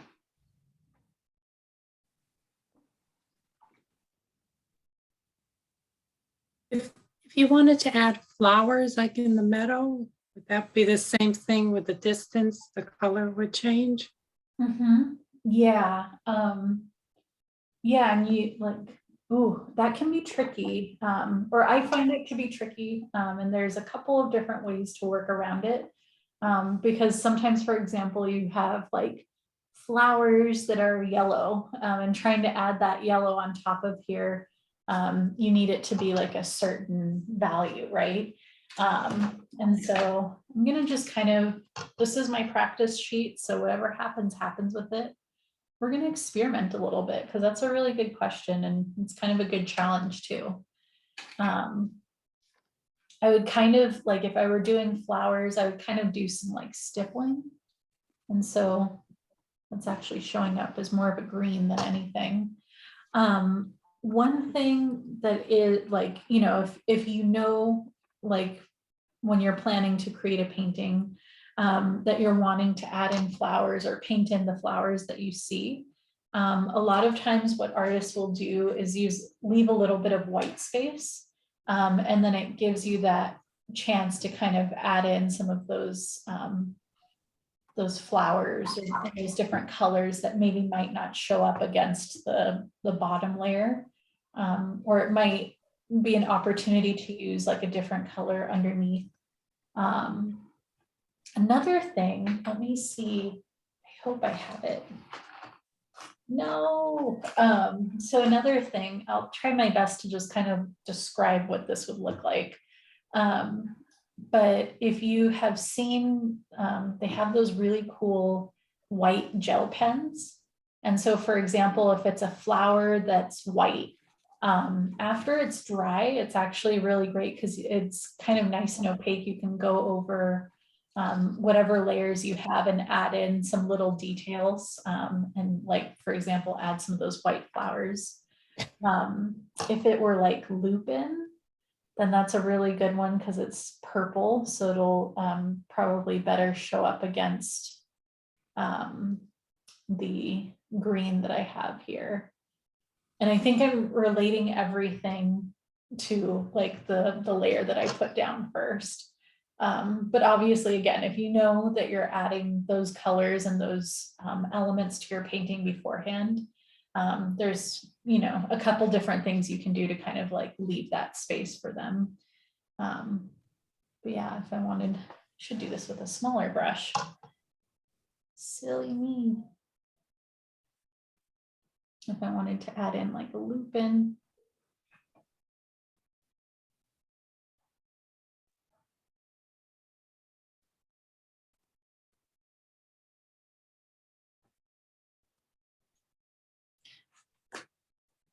Adding some lupin like that, and it's kind of very loose.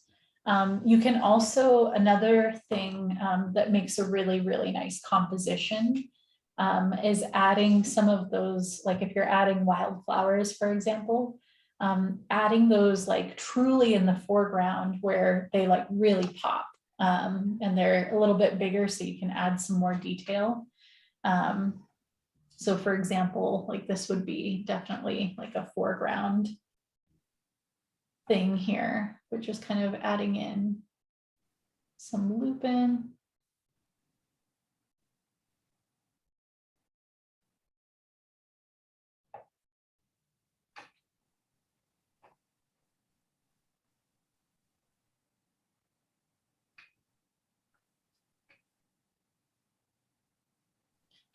And I would probably make the stem like actually green. You can add some of the little petals and everything.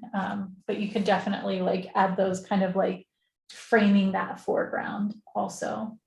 And then kind of add like little dots of them interspersed throughout to kind of suggest that they continue on into the meadow. Does that kind of help answer your question? Yes, yeah, we've got lupin coming out here in a month. Yep. Say that again?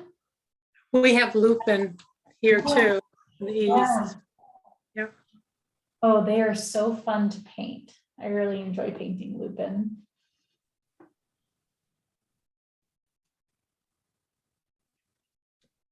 Great.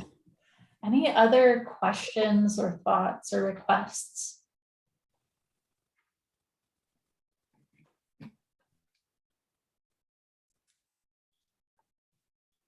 I think these trees back here are dry now, so I'm going to go ahead and add that darker layer. I know that was like a little while ago, but just wanted to kind of finish out that demo a little bit.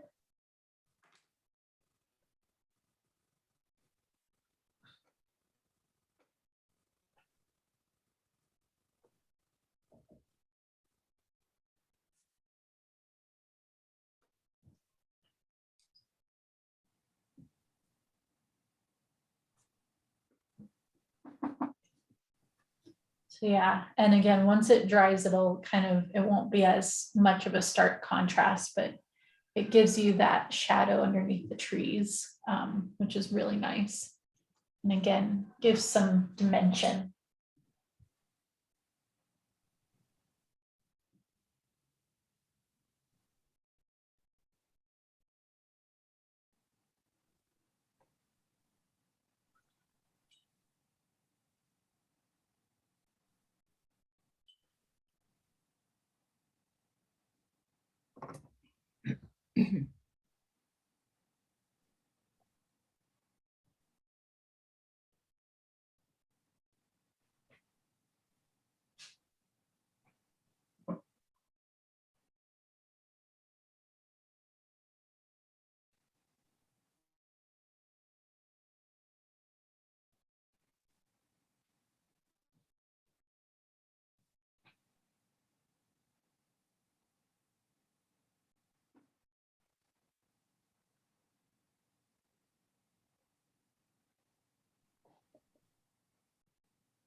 Continue adding some more grass here.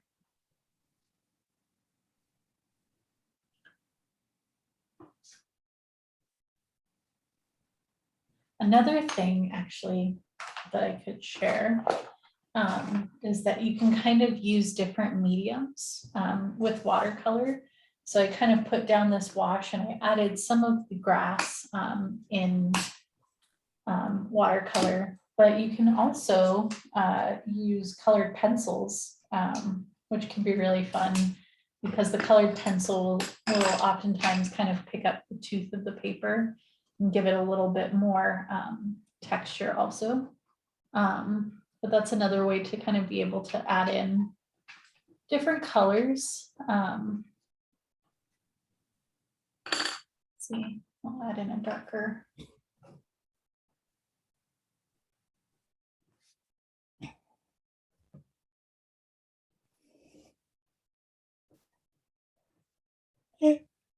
Depends on the look that you're going for. It can be kind of fun.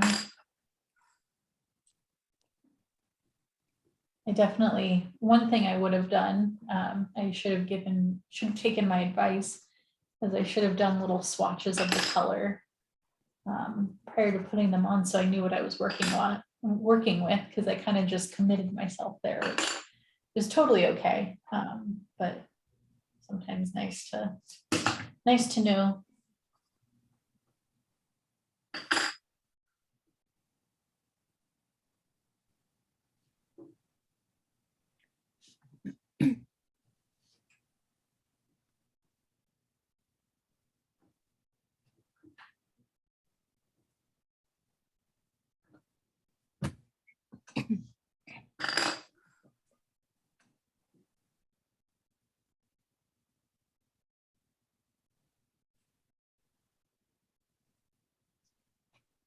All right, so we're kind of closing in on the last few minutes of our class here. And so I just, again, want to, give an opportunity to ask any last questions before we finish up with class for the evening.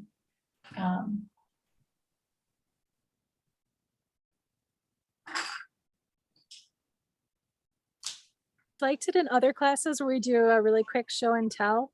Do other people want to do that? Oh, that would be such a great idea. It's fun. It's both like, it's nice to see nice examples, and it's nice to see how people do things, and everything about it is good. So I feel self-conscious if like some things didn't turn out. Yeah, no, I love that. I'm going to recommend, if you all are comfortable, go ahead and switch to gallery view, and then we can kind of see each other's. I think, Lynn, you were holding up your tree painting and it looked gorgeous. Oh my goodness. And Laura, that painting, it looks like you added in some clouds too. No. Ooh. My tree. Oh my gosh. This is awesome. Debbie, that's great. I love it. Yeah. Mm. And then I guess this is the first. Oops, not now. And then this was the first when you were talking. Yeah, the deciduous tree in the beginning. Yeah. Oh my gosh. It is Cool. such a treat to see everybody's little pieces. It's awesome. Yeah. Yeah. Wow. Amazing. It's cool. That's wonderful.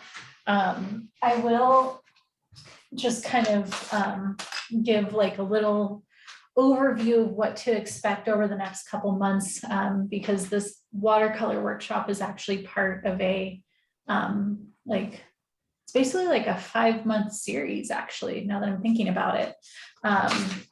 And so this month we did trees and grass.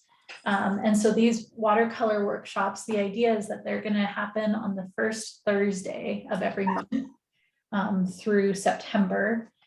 So next month in June, on June 2nd, we're going to focus on rocks and mountains. Good. And then on July 7th, we'll be kind of exploring skies and clouds. And then August 4th, we're going to practice painting water and maybe even try to throw a little bit of snow in there, because that can be kind of a tricky element to paint. And then September 1st, we're going to kind of like all four of those first workshops are really kind of zoomed in on specific things, but then we're going to kind of zoom out on September 1st for the last one and explore the different elements of atmospheric perspective. And we talked about a few of them today, but we'll do like a deeper dive. So yeah, so that's kind of what to expect if you're interested in signing up for more. And then one more thing to expect is that you'll be receiving a recorded version of this class in your inbox, likely tomorrow. My hope is to be able to get it up by tomorrow. And these recordings are going to be viewable through the end of this year. So if you are like, okay, I felt good about my trees, but I want to practice them again and again and again, you can continue to watch this and kind of follow along and practice again if you'd like. So those will be available to you all again through the end of the year. So any last questions or thoughts? I'll go ahead and toggle back here. I like this format Great. That's nice. and concentrating on just one thing. Yeah. Item. I feel like it's important because like I liken it to, you know, like construction. When you go to like build a house or build something, you need to have all of the tools, right? And Yes. so that's kind of the idea of these workshops, is kind of like giving you the different tools that you need to successfully make a landscape. Yes. It can And feel- I'm looking forward to rocks. I have trouble with, I know they have been tricky to me, and I will admit, I think like as recently as like last year around this time, I finally figured out rocks, and I was like, I figured it out. But it well, I hope you share it with us. yeah, it took me 4 years to figure out rocks. So again, I like to share that as like just being really transparent, because you know, sometimes it just takes a minute for these things to click. So just being patient with yourselves is really key throughout the process. Okay. Perfect. Well, I look forward to seeing a lot of you back for next month's class and Yes. throughout the summer. All right. It would be a nice way to spend Thursdays.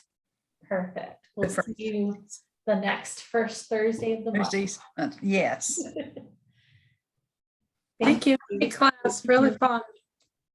And yes. Good. I'm glad. That's like the number one rule is that you have to have fun. Yes, Alrighty, had well, a thunderstorm. oh, wow. Lots of rain down here. I mean, we need it in Texas. Yeah, oh my gosh. So I didn't know whether you could hear the thunder and the lightning. No, I could not. Okay. That's amazing. It was there. No Oh, tornadoes, but oh, good, good, good. Alrighty. Well, have a good evening, everyone, and hopefully we'll see you for the next round. Thank all you. right. Thank you. Bye-bye. I have a Bye. question for you.